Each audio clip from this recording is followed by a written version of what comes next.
আমি ঈশ্বরে বিশ্বাস করি অথবা আমি ঈশ্বরে বিশ্বাস করি না।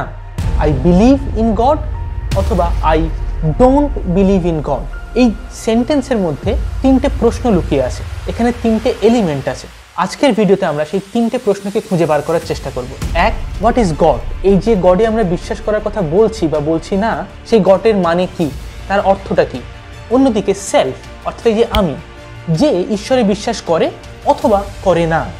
এই যে সেলফ, কে ঈশ্বরে বিশ্বাস করতে চায় বা কে ঈশ্বরের বিশ্বাসের প্রতি একটা বাধা ফিল করে, অনুভব করে যে না আমি বিশ্বাস করতে পারছি না, এই যে সেলফ অর্থাৎ আমি। অন্যদিকে হচ্ছে গড, অর্থাৎ কে এই গড, তাকে আমরা বোঝার চেষ্টা করব। অন্যদিকে সেলফ অর্থাৎ এই আমি। আর এর থেকে অনেক বেশি ইম্পর্টেন্ট এই যে believe. I believe in God অথবা I don't believe in God. এই বিলিভ করা মানে কি? যে জিনিসটা সেলফের সঙ্গে গডকে জুড়ে দিচ্ছে অথবা সেই বন্ধনটাকে ভেঙে দিচ্ছে, একটা ইলিউশনের মতো, এটাকে ক্রস আউট করছে। তো আজকের ভিডিওতে আমরা এই তিনটে প্রশ্নকে নিয়ে আলোচনা করব। শুরু করা যাক। আর যদি এই পুরো ভিডিওটা দেখার পর আপনার অনেক বেশি ভালো লাগে, যদি আপনার মনে হয় যে আপনি নতুন কিছু শিখেছেন এই ভিডিও থেকে, নতুন কিছু জীবনে এক্সপ্লোর করতে পেরেছেন বা জানতে পেরেছেন, তাহলে কমেন্ট সেকশনে অবশ্যই সেটা লিখে জানান যে এই ভিডিও থেকে আপনি কি নতুন কিছু শিখতে পেরেছেন। ইউটোপিয়া বাংলার এই নতুন ভিডিও থেকে কি নতুন কিছু আপনি জীবনে আবিষ্কার করতে পেরেছেন? তাহলে সেটা অবশ্যই কমেন্ট সেকশনে লিখে রেসপন্স করুন। ওকে, তো সবার প্রথমে গডের সম্পর্কে আসি, অথবা সেলফের সম্পর্কে আসি, অথবা বিলিফের সম্পর্কে আসি। আমাদেরকে নলেজ বা জ্ঞান সম্পর্কে জানতে হবে।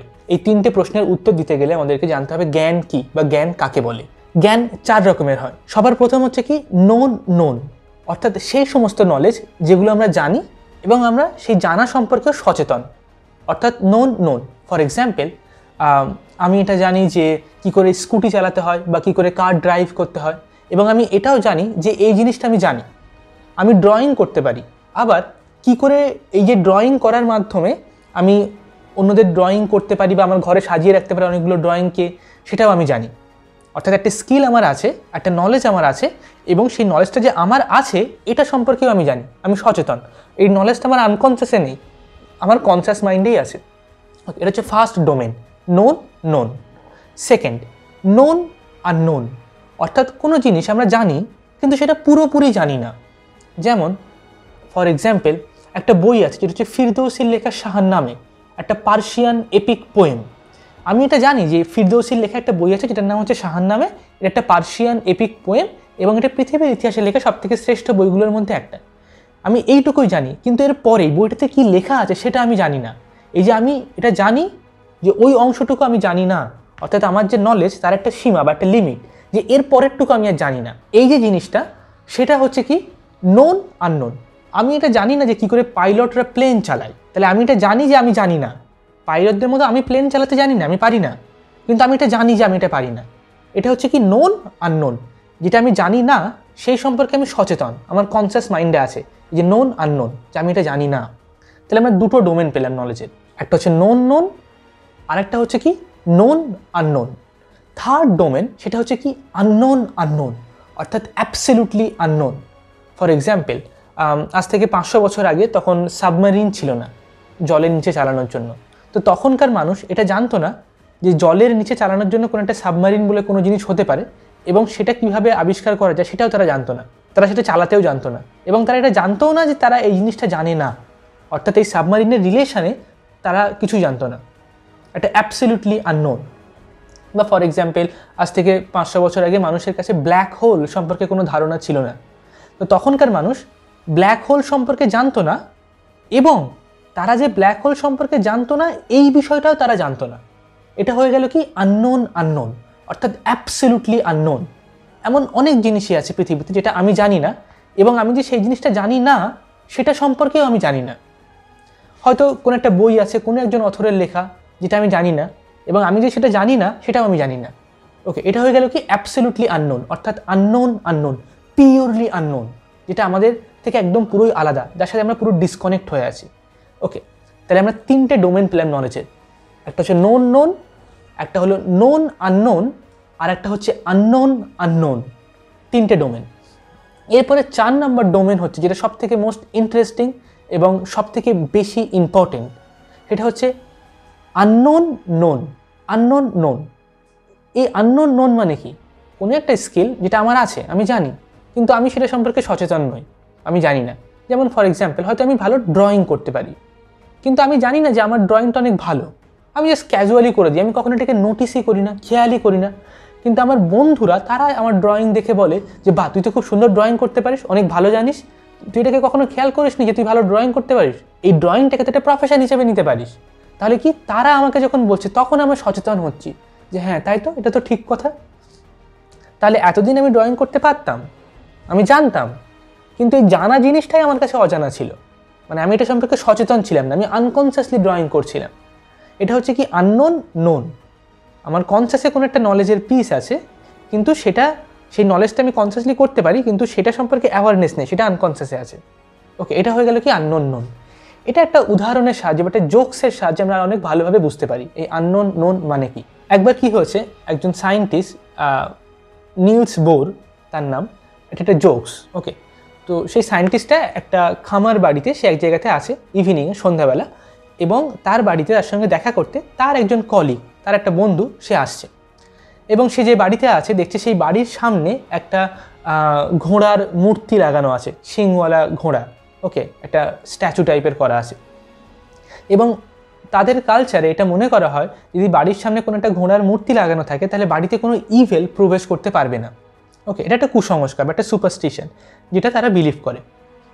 এবার যখন সেই বন্ধুটা এসছে, বন্ধু সায়েন্টিস্টটা, সে তখন নিলস বোরকে জিজ্ঞাসা করছে যে তুমি একজন সায়েন্টিস্ট হয়ে এটা বিশ্বাস করো এইসব সমস্ত জিনিসে, যে বাড়ির সামনে একটা ঘোড়ার মূর্তি লাগানো থাকলে বাড়িতে ইভেল প্রবেশ করবে না, তুমি সব হ্যাঁ?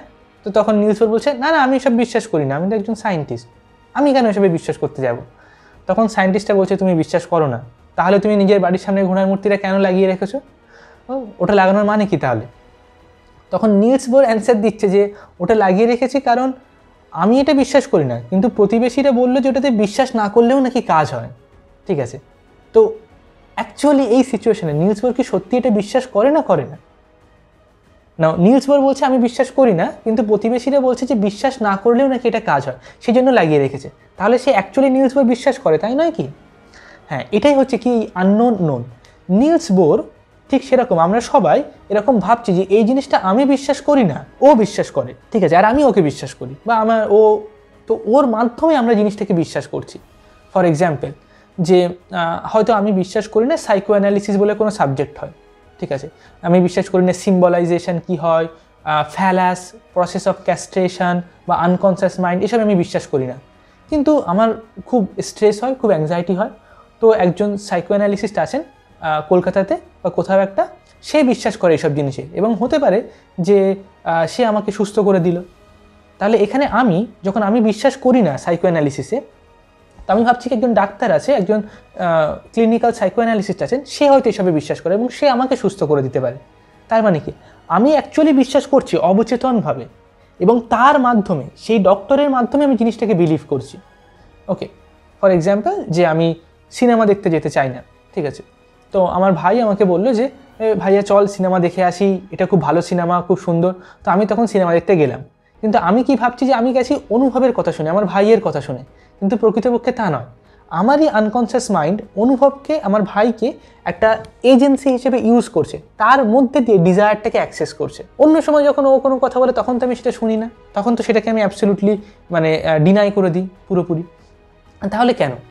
কারণ এটাই হচ্ছে কি সেই ফাংশন আননোন নোন, অর্থাৎ যেটা আমরা জানি, কিন্তু সেই জানাটাকে অ্যাক্সেস করার জন্য আমাদের একটা অন্য জিনিস দরকার, একটা আননোন দরকার।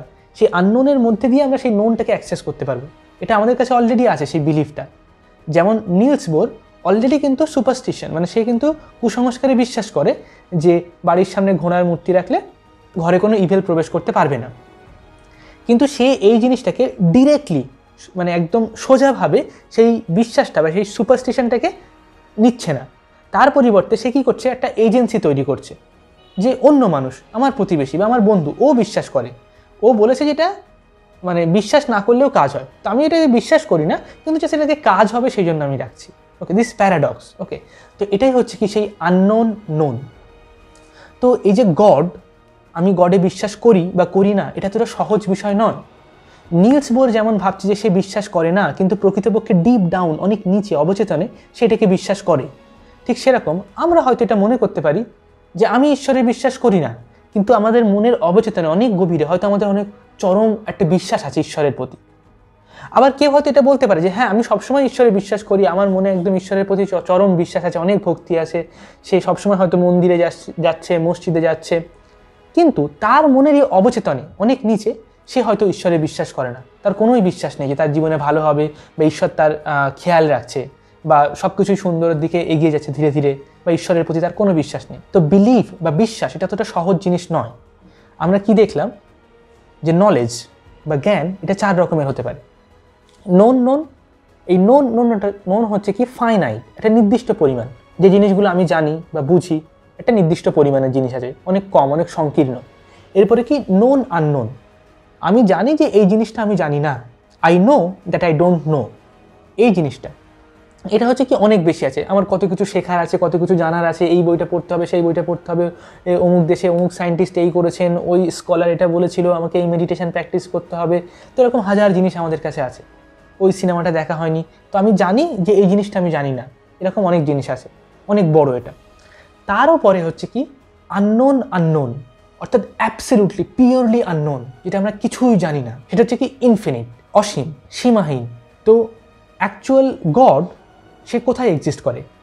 এই আননোন যেটা অসীম, যার সম্পর্কে আমরা কিচ্ছু জানি না। হতে পারে গড একটা ছেলে বা একটা মেয়ে বা একটা পশু হতে পারে বা একটা ইট হতে পারে, কোনো একটা বস্তু হতে পারে, মানে এনিথিং হতে পারে। আমরা কেন ভাবি সবসময় যে গড একটা ঈশ্বরই হবে, একটা বিড়ালও গড হতে পারে, ঠিক আছে, বা যে কোনো জিনিস হতে পারে, মানে কি হতে পারে আর কি হতে পারে না এটা তো আমরা জানি না, পিওরলি অ্যাবসলিউটলি আননোন। তো এই আননোন এর মধ্যে একটা গড এক্সিস্ট করে, একটা বিলিভ, যে আমি বিশ্বাস করি এই গডে, যে গড সম্পর্কে আমরা কিছুই জানি না। অন্যদিকে আরেকটা গড এক্সিস্ট করে কোথায়? নোন, যে গড সম্পর্কে আমরা সব কিছুই জানি। ফর এক্সাম্পল, যে ঈশ্বর বলেছেন যে তুমি এই রকম খাবার খাবে, ওই খাবারগুলো খেতে পারবে না, বা ঈশ্বর বলেছেন যে তুমি এই রকম ড্রেস পরবে, ওই রকম ড্রেস পরা যাবে না, বা ঈশ্বর বলেছেন তুমি ওই পলিটিক্যাল পার্টিকে ভোট দেবে, ওই পার্টিকে ভোট দেবে না, বা ঈশ্বর বলেছেন যে তুমি এই রকমভাবে টাকা খরচ করবে, ওই রকমভাবে করবে না। তো ঈশ্বরের কী কী পছন্দ, কী কী পছন্দ নয়, ঈশ্বর কোনটাকে ভালোবাসেন, কোনটাকে বাসেন না, তার সব কিছুই আমরা জানি, আমাদের নোনে চলে এসছে, প্রত্যেকটা জিনিস সম্পর্কে জানি। তার থেকে একটু এদিক বা ওদিক হলেই তুমি খারাপ, তুমি অন্যায় করছো, তুমি ভুল করছো। তো ঈশ্বর অনেক জায়গাতে থাকতে পারে আমাদের মনের মধ্যে। এক হচ্ছে নোনের মধ্যে থাকতে পারে, অথবা এই আননোন পিওরলি একটা মিস্ট্রি, যেটা সম্পর্কে আমরা কিছুই জানি না, অথবা এই আননোনের মধ্যে থাকতে পারে। অর্থাৎ যখন আমরা এটা ভাবছি কি যে হ্যাঁ, ঈশ্বর সম্পর্কে ঈশ্বর হয়তো অল কম্প্যাশনেট, উনি অনেক করুণাময়, অনেক দয়াময়, বা উনি অসীম জ্ঞান ওনার কাছে, উনি সমস্ত বিশ্ব ব্রহ্মাণ্ড অস্তিত্বের সমস্ত জ্ঞান ঈশ্বরের কাছে আছে, কিন্তু আমরা পুরোটা জানি না যে আর কি কি ঈশ্বরের কাছে আছে বা কিভাবে আছে। তো আননোন, কিছুটা জানি, কিছুটা জানি না। আচ্ছা, এই 3টে ডোমেন ছাড়া আরও একটা যেটা ইম্পর্টেন্ট ডোমেন, সেটা কি, যে আননোন। তো ঈশ্বরের অস্তিত্ব কি এই আননোন এই ডোমেনেও হতে পারে, যেখানে আমরা ভাবছি কি যে আমরা ঈশ্বরকে জানি না বা বুঝি না, কিন্তু প্রকৃতপক্ষে আমাদের অস্তিত্বের অনেক অনেক অন্তর্মনের, অন্তঃসত্ত্বার অনেক গভীরে সেখানে ঈশ্বর নিজেকে বিদীর্ণ করে, সেখানে নিজেকে আমাদের কাছে প্রকাশ করে দিচ্ছে, এমনটাও হতে পারে। তো ঈশ্বর কোন ডোমেনে আছে, এটা হচ্ছে একটা খুব ইম্পর্টেন্ট প্রশ্ন। যখন আমরা প্রথমে ভিডিওটা স্টার্ট করেছিলাম তখন বলেছিলাম যে আই বিলিভ ইন গড অথবা I don't believe in God. এই গড কোথায় আছে এই 4টে ডোমেনের মধ্যে? সেকেন্ড প্রশ্ন, এই যে বিলিভ, তো বিলিভটাকে আমরা জানি যে আমি ভাবছি আমি বিশ্বাস করি, কিন্তু অথচ আমি হয়তো বিশ্বাস করি না, আবার হয়তো আমি ভাবছি আমি বিশ্বাস করি না, কিন্তু অথচ হয়তো আমি বিশ্বাস করি। তো এমনটা হতে পারে। তো বিলিভ একটা লিনিয়ার বিষয় নয়, একটা সোজা সাপটা, একটা সরল, একটা ছোট্ট একটা বিষয়, এমনটা নয়। এটা তো অত্যন্ত কনফিউজিং। কেউ অনেক বিশ্বাস করলেও তার মনের অন্তর্মনের গভীরে বিশ্বাস না থাকতে পারে, আর কেউ হয়তো মুখে সবসময় বললো যে আমি বিশ্বাস করি না, আমি একজন এথিস্ট, কিন্তু তার অন্তর্মনের গভীরে হয়তো অনেক বিশ্বাস আছে, সে হয়তো নিজেই জানে না। ওকে, ঠিক যেমন নিলস বোরের ক্ষেত্রে হয়েছিল। তো বিলিফ এবং গড এই দুটোর মধ্যে অনেক কনফিউশন আছে, এগুলো ক্লিয়ার নয়, এটা বিভিন্ন রকমের হতে পারে। না, যদি এখানে আমাকে পার্সোনালি জিজ্ঞাসা করা হয় যে আমি কি সত্যি ঈশ্বরে বিশ্বাস করি, তাহলে আমি বলবো যে আমি সেই ঈশ্বরে বিশ্বাস করি না যেটা এই নোন ডোমেনে এক্সিস্ট করে, যেখানে ঈশ্বর সম্পর্কে সব কিছুই আমরা জানি। ঈশ্বর বলে দিয়েছে এইরকম খাবার খেতে হবে, এরকম ড্রেস পরতে হবে, এইভাবে চলতে হবে, ওইটা করলে ঠিক, এটা করলে ভুল, সকালে অমুক সময় উঠতে হবে, সন্ধ্যাবেলা এইভাবে ঘুমাতে হবে, এইভাবে টাকা রোজগার করা যাবে না, এইভাবে করতে হবে, মানে সমস্ত কিছু, ছোট থেকে ছোট, সূক্ষ্ম থেকে সূক্ষাতি বিষয়, সমস্ত একটা নিয়ম কানুনের মধ্যে একটা বাঁধা ধরা একটা, মানে একটা কি বলবো, একটা ছক, তার মধ্যে ঈশ্বর আছে। ঈশ্বরের সমস্ত পছন্দ অপছন্দ, তার খুঁটিনাটি সব কিছু আমরা জানি। তো এই যে নোন ডোমেনে যে ঈশ্বর এক্সিস্ট করে, আমি সেই ঈশ্বরে একদমই বিশ্বাস করি না, মানে ইটস নেভার। আননোন ডোমেনে যে ঈশ্বর এক্সিস্ট করে, অর্থাৎ মিস্ট্রি গড, যে গডের সম্পর্কে আমরা কিচ্ছু জানি না। হতে পারে গড যে কোনো কিছু পছন্দ হতে পারে, যে কোনো কিছু পছন্দ নাই হতে পারে, আমরা কিচ্ছু জানি না, মানে কিচ্ছু না, মানে একদম কিচ্ছু না, অ্যাবসলিউটলি জিরো। আমি সেই গডে বিলিভ করি। এবং কিছু এমন মানুষ আছে যারা সোসাইটিতে পলিটিক্যালি বা অনেক বিভিন্ন কারণের জন্য, তাদের স্বার্থ সিদ্ধি করার জন্য তারা প্রথমে বলবে কি, হ্যাঁ আমরা গডের সম্পর্কে কিচ্ছু জানি না, একদম জিরো, কিন্তু এই জিনিসটা তো হতেই পারে না যে গড এরকম। তারপর বলবে এই জিনিসটা তো গড হতে পারে না, এরকম বলে ধীরে ধীরে ধীরে ধীরে আপনার মনটাকে সেই আননোন যে গড, সেখান থেকে আস্তে আস্তে আস্তে আস্তে আস্তে টেনে টেনে এই নোন গডে নিয়ে আসবে, এবং আপনাকে অনেক ডগম্যাটিক বা অনেক সুপারস্টিশন, অনেক কুসংস্কার আচ্ছন্ন করে তুলবে। তো এই সমস্ত মানুষদের থেকে অত্যন্ত সাবধান থাকবেন। ঈশ্বর সম্পর্কে আপনি কিচ্ছু জানেন না, আমিও কিচ্ছু জানি না, কেউ জানে না। এত বড় universe, billions of planets and galaxies and species is and like for it is continuing for billions of years. We don't know anything. Some concepts are there. কিছু কিছু জিনিস হয়তো আমরা জানি, কিছু কিছু জিনিস হয়তো আমরা বুঝতে পারছি বা উপলব্ধি করতে পারি কখনো। কিছু কিছু ব্যক্তি বলে গেছেন, বিবেকানন্দ বা রামকৃষ্ণ পরমহংসদেব বা গৌতম বুদ্ধা, তো তাদেরকে ফলো করার মাধ্যমে হয়তো আমরা এই আননোনের ছোট্ট একটা খণ্ড, একটা ছোট্ট একটা অংশ হয়তো আমরা কখনো আবিষ্কার করতে পারি। কিন্তু এটা তো ইনফিনিট না, আননোন, তাও এখানে কখনো শেষ হবে না। তাহলে এই গডের দিকে সবসময় একটা গেজিং করে রাখুন, একটা তাকিয়ে থাকুন, মেডিটেট করুন। যেমন একটা সুন্দর জিনিস বা একটা গ্লিটারিং ডায়মন্ডের দিকে মানে একবার তাকালে তার থেকে চোখ ফেরাতে পারি না, ঠিক সেরকমই এই আননোনের দিকে আপনি গেজ করে থাকুন, তাকিয়ে থাকুন। প্রত্যেক দিন নিজের জীবনে নতুন কিছু একটা জিনিস আবিষ্কার করার চেষ্টা করুন, নতুন একটা আননোনকে ডিসকভার করার চেষ্টা করুন। তাহলে হয়তো বা কোনো একদিন আপনি ধীরে ধীরে এই আননোনের যে সেন্টার, তার মধ্যে কোথাও আপনি পৌঁছে যেতে পারবেন। এবং এর থেকেও বেশি ইম্পর্টেন্ট যেটা, এই যে খুব ইন্টারেস্টিং ডোমেন, কোনো মানুষের জন্য গড হচ্ছে কি আননোন নয় বা নোন নয়, বরঞ্চ কি আননোন। অর্থাৎ সে ভাবছে যে সে গড সম্পর্কে কিছু জানে না, মানে সে গডে বিলিভ করে। তা আমাদের সবসময় একটা দরকার একটা এজেন্সি। ফর এক্সাম্পল, ধরুন আমরা we are not perfect human beings, আমরা পারফেক্ট নই, অনেক ভুল করি, অনেক মিস্টেক করি, অনেক ইমপারফেক্ট, অনেক খারাপ কাজ করি, অনেক অন্যায় কাজ করি, কখনো মিথ্যে কথা বলে ফেলি। আমরা সবসময় সবাইকে একদম উদারতার সাথে প্রেম করতে পারি না, ভালোবাসতে পারি না। তো আমাদের মধ্যে অসীম করুণা নেই। তো এই যে একটা ইনক্যাপাবিলিটি, আমাদের মধ্যে একটা সীমা আছে যে আমরা এতটুকুই করতে পারি, তারপর আর আমরা পারি না। এই যে ইনক্যাপাবিলিটি, সেটার জন্য কি আমাদের একটা এজেন্সি দরকার হয়, একটা অন্য মানুষ, একটা অন্য সত্তা। যেমন নিলস বোর, সে বিশ্বাস করতে পারছিল না যে একটা ঘোড়ার মূর্তি রাখলে বাড়িতে ইভেল প্রবেশ করতে পারবে না, ডিরেক্টলি সোজাভাবে বিশ্বাস করতে পারছিল না। সেই জন্য কী ছিল তার কাছে, একটা প্রতিবেশী, একটা অন্য মানুষ, তার মধ্যে দিয়ে সে বিশ্বাস করছিল, কিন্তু সে অবচেতন মনে সেটা বিশ্বাসই করছিল নিজেই। ঠিক সেরকম আমরা অসীম করুণাময়ী, আমরা যে আমাদের মধ্যে অসীম জ্ঞান লুকিয়ে আছে, আমরা যে সব কিছুই করতে পারি, এটা আমরা বিশ্বাস করতে পারি না, কারণ আমাদের মধ্যে অনেক ভুল আছে, অনেক খারাপ কাজ আছে, অন্যায় করি, আমরা অনেক ইমপারফেক্ট।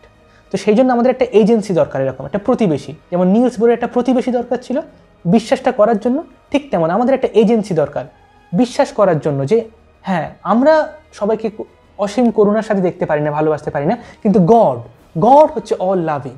আমাদের কাছে অসীম জ্ঞান নেই, বাট গড হচ্ছে অসীম জ্ঞান আছে, আর আমরা গডে বিলিভ করি। তো আমরা অ্যাকচুয়ালি নিজেদের অস্তিত্বকে সিগনিফাই করার চেষ্টা করছি as a god through god.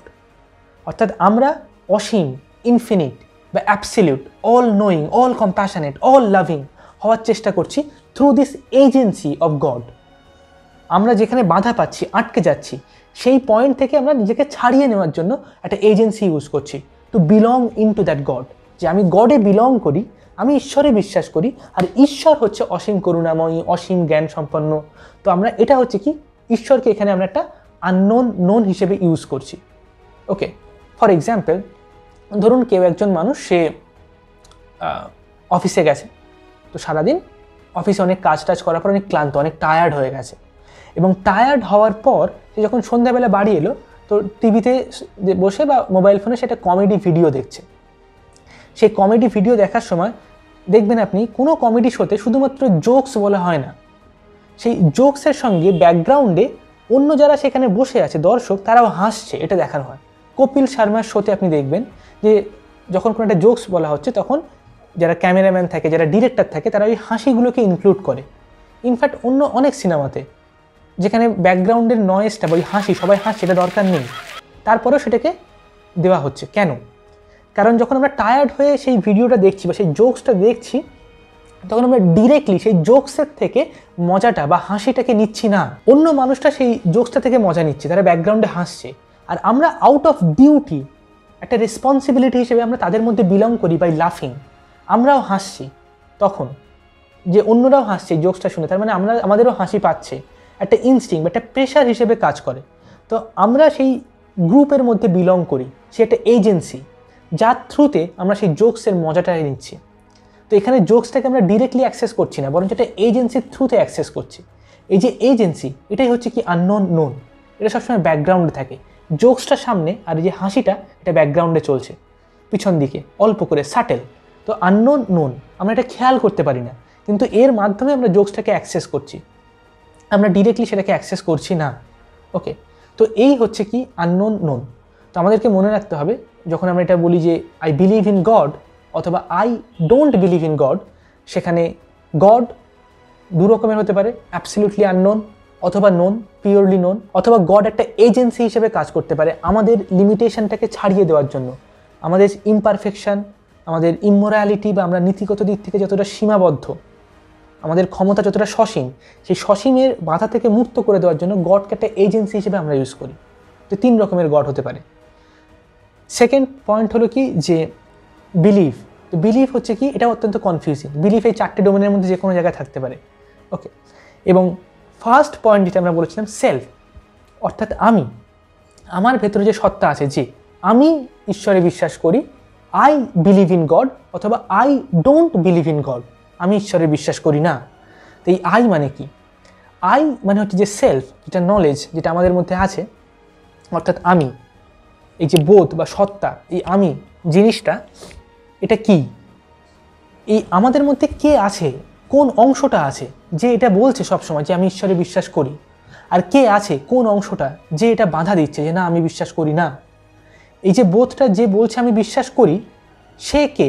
আর যে বলছে আমি বিশ্বাস, মানে কাকে বিশ্বাস করে? এই যে গড বা ঈশ্বর। যে বলছে যে আমি বিশ্বাস করি, সেই আমিটা হচ্ছে কি কনসাস মাইন্ড বা ওয়েকিং স্টেট বা ইগো সেলফ, এখন যে কথা বলছে বা যে কথা শুনছে ইউটিউবের ওপারে বসে। আর যাকে বিশ্বাস করে বা যাকে বিশ্বাস করে না, সে কে? সে হচ্ছে আমাদের আনকনসিয়াস মাইন্ড, সেই অবচেতনের অনেক অনেক গভীর সত্তার মধ্যে কোনো একটা সেন্টার বা কোনো একটা লাইট বা কোনো একটা স্পার্কলিং অফ লাইফের মতো, জীবনের একটা স্পার্কলিং, যেমন একটা ইলেকট্রিক শকের মতো, সেই জিনিসটা। তো আমি ঈশ্বরে বিশ্বাস করি, এই আমিটা হচ্ছে কি ওয়েকিং স্টেট বা কনসাস মাইন্ড। আর যে ঈশ্বরে বিশ্বাস করে, সেই ঈশ্বরটাকে একটা অবচেতনের অত্যন্ত অন্তর্মনের গভীর সত্তার মধ্যে একটা অংশ। তো সেই অংশটারই একটা এক্সটেন্ডেড ভার্সানই তো হচ্ছে ইগো সেলফ। তাহলে গড নিজেই নিজেকে ইগো সেলফে কনভার্ট করে তারপর সেখান থেকে আবার গড নিজের কাছে নিজে ফিরে যাওয়ার চেষ্টা করছে। It's a process of self reflection. যখন আমরা লাইফে কোনো একটা কাজ করি, উদাহরণস্বরূপ ধরুন একটা বিজনেস করলাম বা কোনো একটা এন্ট্রান্স এক্সাম দিলাম ইউপিএসসি, কিন্তু সেখানে আমি ফেলিওর হলাম। এবার এরপরে আমি কি করব? নতুন একটা বিজনেস স্টার্ট করব বা আবার ইউপিএসসির জন্য ট্রাই করব। কিন্তু এই যেখানে ফেলিওর হলাম আর তারপরে যেটা শুরু করবো, এর মাঝখানে একটা অংশ থাকে যখন আমরা কি সেলফ রিফ্লেক্ট করি, যে আগে আমি কি কি করেছি, আচ্ছা এরপর আমি কি কি করব, এটাকে আমি ঠিক করেছি, ওটাকে আমি ভুল করেছি, এটা কিভাবে করব। এই যে সেলফ রিফ্লেক্ট, অর্থাৎ নিজেই নিজের উপরে রিফ্লেক্ট করছি, ঠিক সেরকমই গড সে আমাদের থ্রুতে নিজের উপরেই নিজে রিফ্লেক্ট করছে। অর্থাৎ চারিদিকে হচ্ছে নেচার। আমাদের সবসময় মনে হয় যে নেচার বা প্রকৃতি, তার থেকে আমরা আলাদা বা সেপারেটেড। একদিকে নেচার আছে, গাছপালা, পাহাড়, পর্বত, নদী, সমুদ্র, অনেক প্ল্যানেট, স্টার্স, গ্যালাক্সিস, সূর্যগ্রহ, নক্ষত্র, উপগ্রহ, নীহারিকা, নেবুলাস, ব্ল্যাক হোলস, ওয়ার্ম হোল, এই সমস্ত কিছু পুরো নেচার। একদিকে হচ্ছে মানুষ।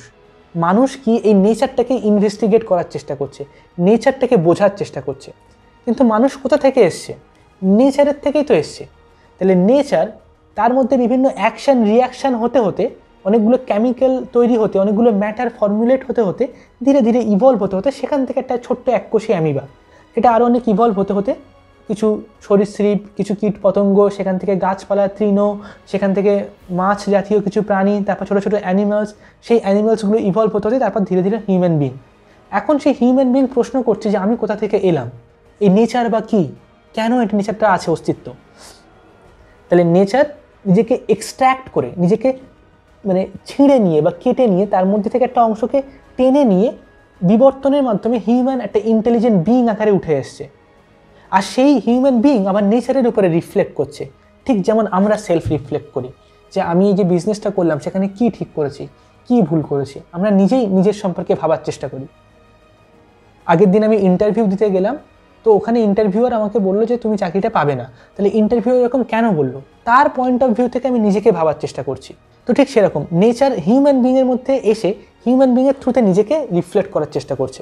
তো এই যে সেলফ বা ইগো সেলফ বা এই যে আমি বলতে সেটা কি, সেটা অ্যাকচুয়ালি নেচারের থেকে আলাদা একটা অংশ নয়, বরঞ্চ হিউম্যান বিং এই নেচারেরই একটা পার্ট, নেচারেরই একটা অংশ। পুরো জিনিসটাই হচ্ছে একটা এক্সিস্টেন্স, একটা টোটালিটি অফ এক্সিস্টেন্স। তার মধ্যেই হিউম্যান বিং সে নিজেকে নেচারের থেকে আলাদা করে নেচারের কাছেই ফিরে যাওয়ার চেষ্টা করছে। এই অংশটাই হচ্ছে কি সেলফ বা ইগো সেলফ, বা এটা হচ্ছে আমি বা এই বোধ যে আমি আলাদা, নেচারের থেকে আলাদা, আমি অন্য মানুষদের থেকে আলাদা। এই বোধটাই হচ্ছে সেই ইগো সেলফ, সেই ওয়েকিং স্টেট, যে স্টেটে আমরা সবসময় থাকি, সারাদিন সবসময়। আর যখন আমরা ঘুমিয়ে পড়ি তখন এই ইগো সেলফটা স্টপ হয়ে যায়, তখন আনকনসিয়াসে আমাদের বডি ফাংশন করতে থাকে, ডাইজেশন হচ্ছে, পুরো বডিতে ব্লাড ফ্লো হচ্ছে। কিন্তু সেই ঘুমের মধ্যে তখন আমাদের মনটা আনকনসিয়াসলি বা ন্যাচারাল ওয়েতে চলতে থাকে, অটোমেটিক্যালি চলতে থাকে। তারও অনেক নিচে যে একটা স্পার্কলিং, একটা সেন্টারের মতো, সেটাই হচ্ছে কি গড বা ঈশ্বর বা ট্রুথ, আমরা যা খুশি বলতে পারি। ওকে, তাহলে আশা করি এই ভিডিওটার মাধ্যমে আপনি এতটুকু বুঝতে পেরেছেন যে এই আমি, এটা অত্যন্ত কনফিউজিং বিষয়, অত্যন্ত জটিল বিষয়, অত সহজে আমরা এটাকে বুঝতে পারি না। দ্বিতীয় হচ্ছে কি বিলিভ করা, এটা অতটা ইজি নয়। কেউ হয়তো ভাবছে আমি বিশ্বাস করি, কিন্তু হতে পারে সে অনেক গভীরে বিশ্বাস করে না। আবার কেউ হয়তো ভাবছে আমি বিশ্বাস করি না, কিন্তু অনেক গভীরে সে হয়তো বিশ্বাস করে, সে হয়তো নিজেও সেটা জানে না। এবং 3 নম্বর গড বা ঈশ্বর, এটা কি? এটা হতে পারে যার সম্পর্কে আমরা সব কিছু জানি, অথবা যার সম্পর্কে আমরা কিছুই জানি না, অথবা অল্প অল্প জানি, অথবা আমাদের মতো একটা এজেন্সি হিসেবে কাজ করছে, এরকম।